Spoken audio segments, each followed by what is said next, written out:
Samara, what you see in these protests in Britain, does that differ much from the anti-Israel protests we get here? I mean, almost weekly in Melbourne, but also in other states? Yeah, it's a great question. I've covered so many protests over the years, and the pro-Palestine protests usually have a sort of middle-class hand-wringing vibe to them, where you get a lot of blue-haired idiots who just don't know what they're talking about and have seen a TikTok and decided to show up to a march. What we saw yesterday at the al-Quds Day protest, which was very much about recognizing the Ayatollah in all his greatness. Many that I spoke to compared the Ayatollah to the Pope and were crying that he was dead on a London street, which is just baffling to me. This was very much about sort of touting Islamic extremism. There was death to the IDF chants.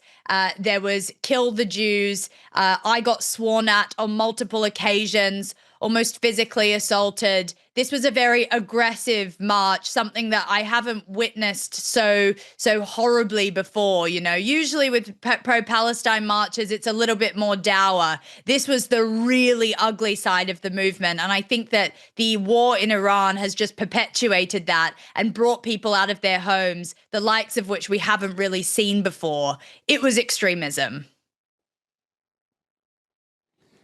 Look, it is frightening. I really got my eyes open when I saw parts of London last time I was there, and also went to cities like up in Yorkshire and all that, which just, I couldn't believe it. I was wondering what country I was in. Meanwhile, Britain's Telegraph newspaper, Samara, is reporting that Foreign Office staff last month, this is just before the war, not after the war started, went to the Iranian embassy to help it actually celebrate its Islamic revolution. What is that, 47 years ago? And this is just after the regime slaughtered up to 36,000 democracy protesters just in January alone. Is that appropriate for them to turn up and say, yeah, great thing, let me help you celebrate this regime and this revolution?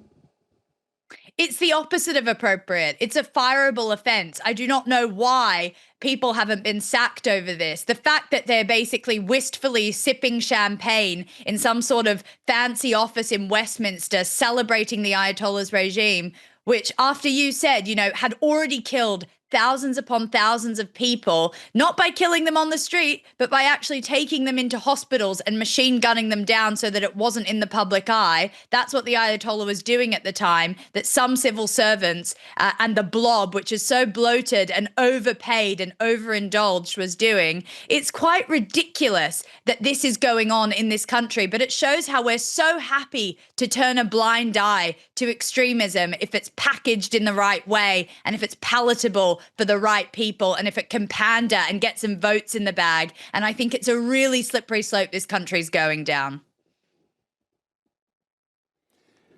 Well, it sure is, Samara.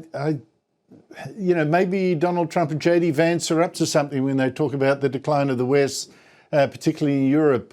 When you're looking at this, you can't help think they may be blunt, they may be rude, they may shoot themselves in the foot, but they may have a point. Samara Gill, thank you so much indeed. I urge people to go and have a look at your videos on Instagram and elsewhere, and X, to see what you went through. Very good work.